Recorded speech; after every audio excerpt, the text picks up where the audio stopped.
Hey, what's up mga katunay? Ito po ang inyong lingkod na si BT and welcome to my channel, Tunay na Kritiko. Ayan, at meron tayong pag-uusapan ngayon mga katunay, no? Dahil may bali-balita na ang Facebook daw ay ipapaban na dito sa Pinas. Aba, seryoso ba sila sa gusto nilang mangyari? Sigurado ba silang yun ang gusto nilang mangyari na ipaban ang Facebook dito sa Pilipinas?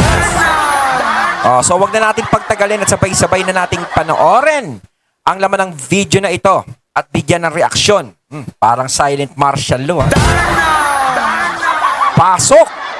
But before anything else, let's talk about na ipapaban daw.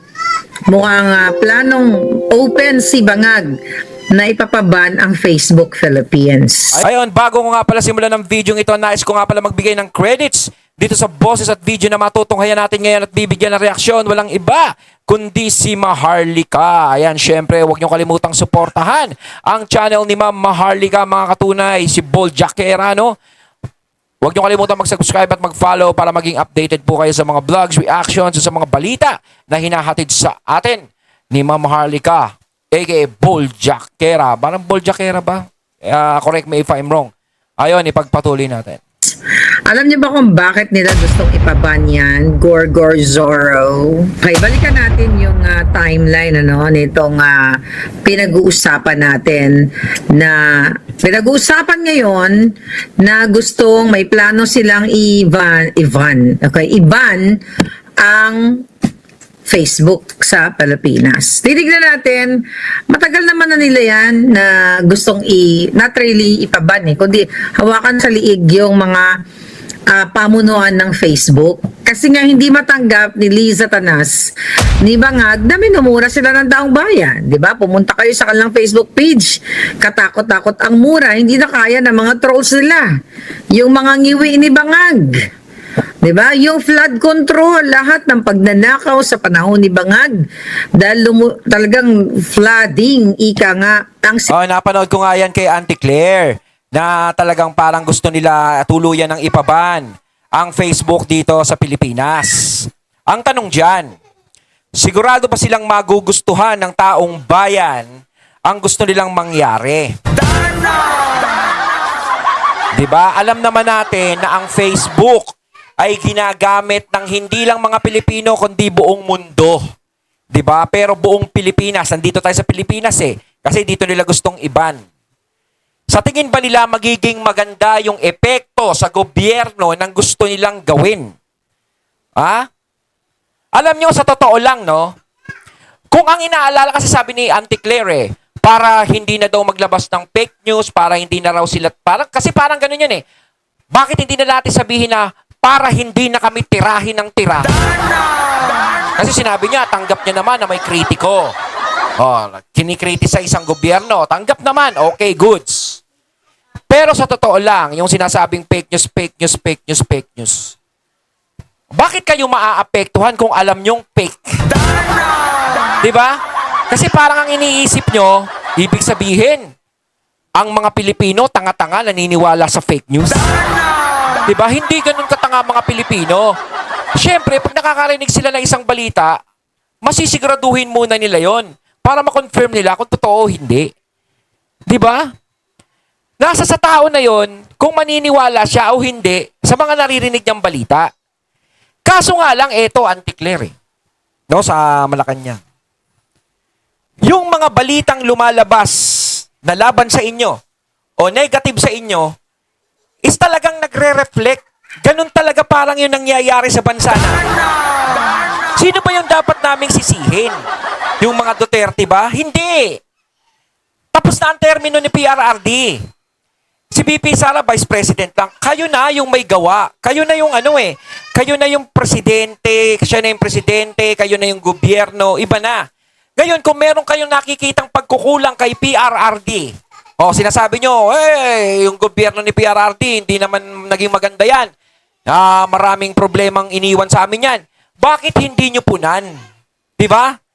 Hindi nyo punan, hindi nyo ipakita sa taong bayan na, eto, ginagawa namin lahat, nakakulangan ni Tatay Digong, ni PRRD. 'Di ba? Kaysa yung magreklamo kayo na marami kayong nakikitang pagkukulang ni PRRD. Kasi kami wala kaming nakitang pagkukulang ni PRRD. Kung meron siguro napakakonti lang. Kaysa sa ngayon, sa nakikita namin. 'Di ba? Kaya yung sinasabi niyong fake news, kasi parang nagre-reflect din eh. Kasi sa totoo lang, kung ayaw niyong may masabi sa inyo na masama yung mga tao, o kahit sino, ayusin niyo yung trabaho niyo. Kasi kahit ipaban nyo yung Facebook, gagawa't gagawa ng paraan ang mga tao para mailabas nila yung saloobin nila. Hindi lang sa Facebook, kahit saang paraan. Diba?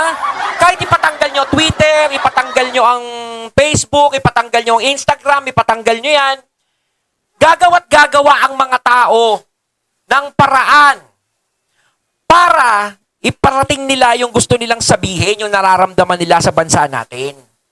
Hindi nyo pwedeng iwasan yan.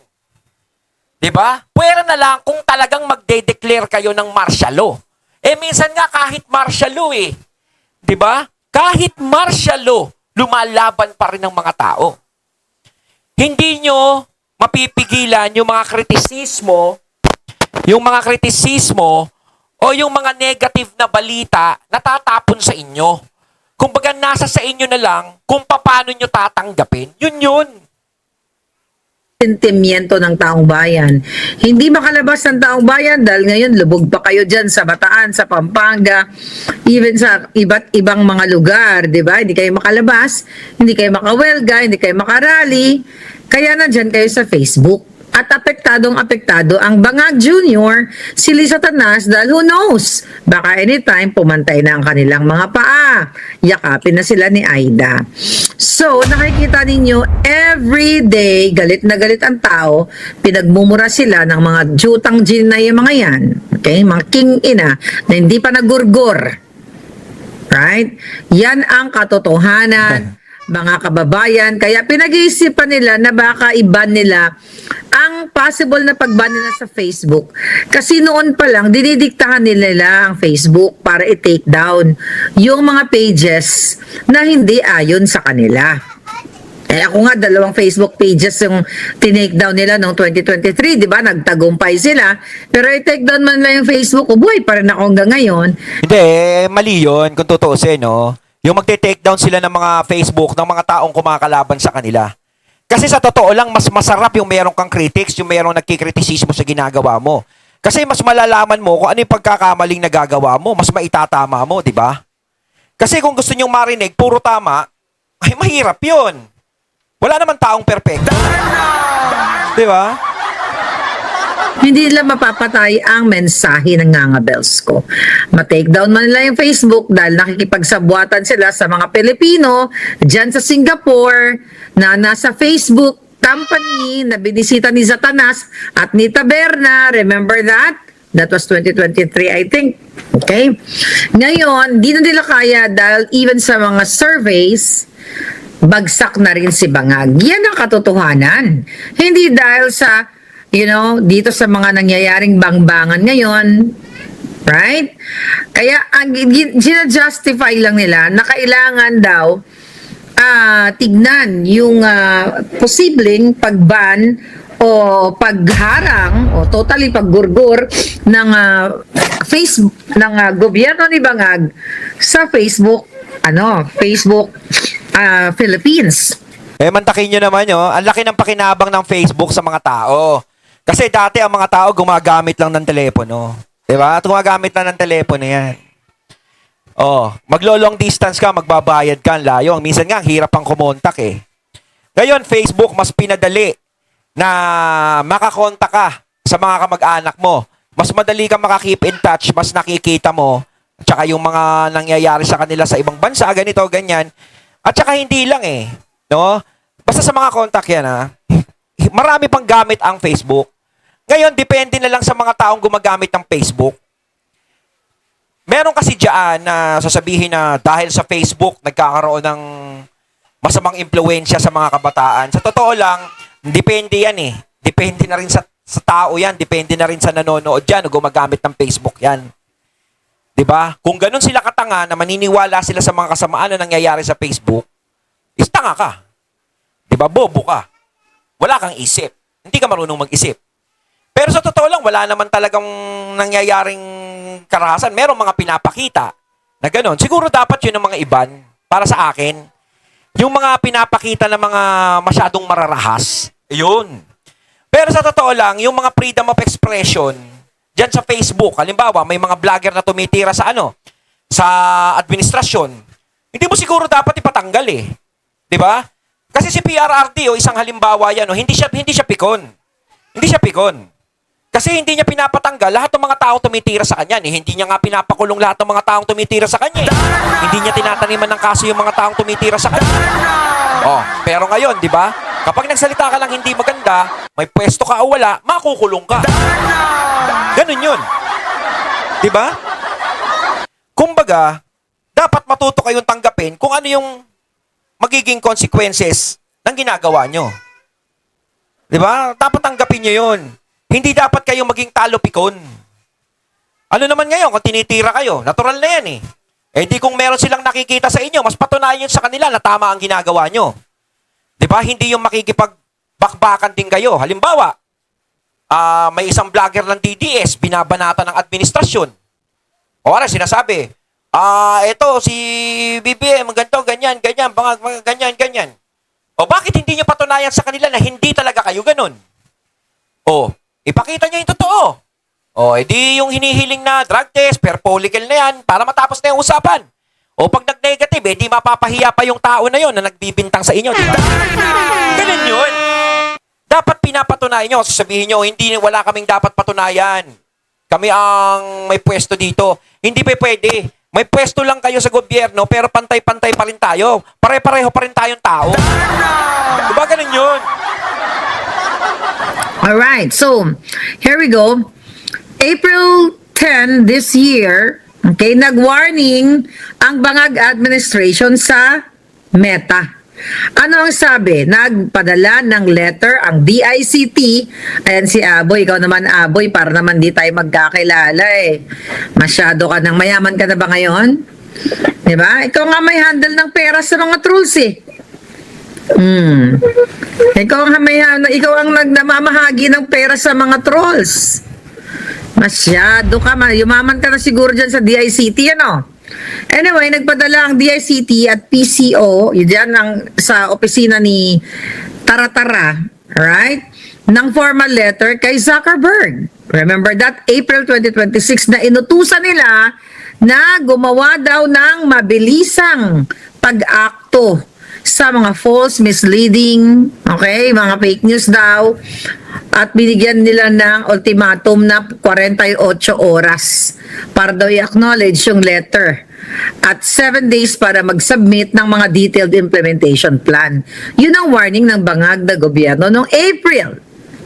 Ang sabi pa nga din sa letter nila, failure to take prompt and sufficient action shall constrain the Philippine government to consider appropriate regulatory and legal measures. Nananakot ang mga bangag. Alright? Ito'y kautusan ni Lisa Tanas. Mga kababayan, then ang sabi ng Meta dito, sumagot, okay, the interventions highlighted, ano sabi dito? The interventions, according to the news, the interventions highlighted in the reply fall short of directly addressing the urgency of the situation and the specific time-bound actions we have requested. So, hindi sinagot, okay, ng Meta yung request nila na i-take down yung mga Facebook pages na gusto nilang ipa-take down kasi may proseso yan. They have to verify, they have to investigate kung totoo ba talagang ipa-take down nila yung iti-take down itong mga Facebook page na ito. Di ba? Ngayon, ang sabi ng Bangag administration, we need clear commitments, faster enforcement mechanisms and measurable outcomes. Mabilisan, di ba? Kasi hindi nila nakakayanan yung power natin. Yung power ninyo, piko na sila dahil giningiwi natin si Bangag, dahil talaga na mangiwi, yung hayop na Lisa Tanas, yaan kaya galit na galit sila. Hindi na yan kayang kontrolin ng binabayaran ni Lisa Tanas na 5 million a month. Okay? Na troll farm o troll firm. Maliban sa kanilang mga ensimadang nget pa na mga makukyoho, hindi nila kayang pigilan ang nga bells ninyo dahil di na nga kayo makapag-rally-rally dahil binabaha na kayo hanggang ngayon lubog kayo sa baha at ngayon gusto na nilang ipaka-cancel o pigilan, harangin ang Facebook Philippines. Kumbaga parang masyado na silang nasasaktan sa mga nangyayari. Mantakin mo, no? Ilang administrasyon ang dumaan pero hindi pinapakailaman ng Facebook. Di ba? Friendster. May Friendster pa dati, di ba? Facebook, ganyan, Chuba Enners. Ngayon lang talaga pinansin nila yung Facebook. Kung tutusin, wala namang kinalaman yung Facebook dito eh. Di ba? Walang kinalaman si Zuckerberg ba yun? Di ba? Ngayon, kung sinasabi ko nga, kung meron kayong nakikita sa Facebook na balita o tira sa inyo o may nakikita kayong misleading na information tungkol sa inyo, alam nyo naman palang hindi totoo. Diba? Hindi kayo dapat maapektuhan. Dapat mas patunayan nyo sa kanila na misleading yan. Fake yan. Hindi totoo yan. Dahil ito ang totoo. Ipakita nyo. Ang problema, hindi nyo kasi pinapakita. Less effort ang ginagawa. Diba? Mas dinadaan nyo sa power. Mas pinapakita nyo kami ang powerful. Kapag nagsalita kami, lahat susunod. Lahat kailangan makinig. Hindi pwedeng ganyan. Diba? Nasa malayang bansa tayo. May demokrasya tayo. Lahat ng tao may karapatang magsalita. Diba? Lahat ng tao. Hindi nyo pwedeng pigilan yon. Kaya nga gaya na sinabi ko kanina eh. Tanggalin nyo man ang Facebook, marami pa rin gagawing paraan ang mga tao para may masabi sa inyo kung hindi maganda talaga yung ginagawa ninyo. So, ibig sabihin, kung yung mga tao ay gumagawa ng paraan para may masabi sa inyong hindi maganda, lahat ng magagawa nilang paraan ay ipatatanggal ninyo? Baka mapagod kayo. Diba? Baka mapagod kayo niyan. Diba? Kaya mali eh. Mali yan eh. Mali yung pinag-iinitan nyo yung Facebook. Walang kinalaman yung Facebook dito sa usapan. Diba? Hindi nyo dapat pinapakailaman ang social media. Kasi yung ibang mga politiko, nagagalit sila sa social media, binubunyag talaga dito lahat ng mga nangyayari sa bansa natin. Mapabuti o mapasama. Nalalaman ng taong bayan. Eh mas tumututok na kasi yung taong bayan sa social media kaysa mainstream media, kaysa media. Kasi dati, ang mga tao, kami, nagiging bobo kami kasi sa ibang media lang kami nakikinig. Yun ang pinaniniwalaan namin, isang side lang. Pero ngayon, yung iba't ibang side, nalalaman na namin. Eh kung kami nakikinig pa rin sa media, siguro ang tingin namin kay BP Sara, masamang tao. Ang tingin namin sa mga Duterte, masamang tao. 'Di ba? Kaya malaki yung naitulong na social media. Kaya pinag-iinitan nyo yung social media. 'Di ba? Kasi yung social media kasi, masyadong transparent. Pinapakita nyo yung katotohanan sa peke. 'Di ba? Parang yun yung ayaw nyong mangyari. Now, mga kababayan, tahasan na tinatakot ng Bangag administration ang Facebook. Sabi pa nila, okay, if these discussions do not result in meaningful improvements, the government will not hesitate to pursue stronger regulatory and enforcement measure. Ito na siguro yun. April to, binabasa kong letter, di ba? Ito yung mga panakot. Then, here's the Zamboanga shooting, August 18, right? So, ang sinisi dito ay ang Facebook kasi daw pinapaban na yung video ay like more than 5 minutes yata bago na i-ban yung live na pag bang bang bang nitong naggurgor din sa kanyang sarili habang nila-live stream niya yung bang bang bang sa Zamboanga. Sinisisi nila yung Facebook dahil hindi agad binura yung pagbang-bang dun sa Zamboanga. May proseso yun eh. May proseso si Facebook bago niya burahin yung isang video. O nabura naman, ang problema talaga is may mga nagpapakalat na. Meron naman talaga iba na magkakalat na ng video na yon. Pero kung tutusin, hindi mo naman pwedeng utusan ng Facebook agad na hoy, burahin mo agad to. Hindi niya naman agad mabubura yon dahil may mga proseso pa siyang ginagawa. 'Di ba? Ginagawa niyo naman, gusto niyo pati Facebook maging sunod-sunuran na lang din sa inyo. 'Di ba? Siyempre gusto ba ni Facebook na maglabas ng mga karahasan sa Facebook? Hindi. Hindi siya naglalabas ng karahasan. Diyos ko, meron nga mga content creator dyan eh. Hindi nga mararahas yung mga nilalabas nila eh. 'Di ba? Nate-take down yung Facebook nila, nagagalit sila eh. Meron nga dyan, nagluluto lang. Na-take down yung Facebook. Wala namang ginagawa. O meron nga, nagpapatawa, na-take down yung Facebook. Diba? Kumbaga, hindi kinukonsider ni Facebook lahat. Diba? Kusa lang talagang may mga lumalabas. Kasi kung talaga ipapabura mo yung isang marahas na video, hindi niya agad mabubura yun. I-report mo muna, tapos sa kanya ipaprocess yun. Diba? May mga pagbabasihan pa yun. O, kaya yung bibigyan nyo ng oras, tapos sabihin nyo, hindi nabura agad yun sa Zamboanga shooting. Hindi ka agad mabubura yun. Siyempre, habang pinoproseso ni Facebook yan, di ba? Matadownload na ng iba yan. Sa gobyerno nga kapag mag-a-apply ka ng kung ano-anong mga papeles kailangan pumila ka, may proseso pa, ang tagal-tagal Tapos naninibago pa kayo sa Facebook. Alright? So, ang sabi ng Cybercrime Executive Chuchu na si Aboy Paraiso, nakilala ko, nakasama ko yan dyan. Okay? Mukha namang maayos na tao, pero syempre kapag nakapaligid ka kay Bangag, Aboy, alam natin. Alam mo kung anong alam ko sa'yo. Okay? Huwag na tayo maglokohan, Aboy, putang ina, dilat kipay ka. Kay Bangag, lahat na lang ng mga kasinungalingan, nilulunok mo, bata pa naman yung anak mo, pinapalunok mo ng lahat ng mga kasinungalingan. Pinapalunok mo ng lahat ng kabalbalan ng Bangag administration. At sabi mo, once we had visibility on the video, we reported it to Meta. Ang sabi mo, 5 minutes after detecting the live stream na in-report, nandoon pa rin. Siyempre, billions ang gumagamit ng Facebook. Alam mo, importanteng tao kayo? Di ba? Ang sulbi nyo, sana hindi magkabangbang yan dyan, ang mga bata, hindi mapariwara.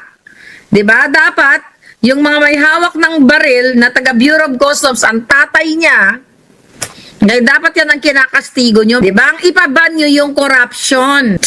Puro kayo trial by publicity, soundbite, sabi nga ni Atty. Ferrer.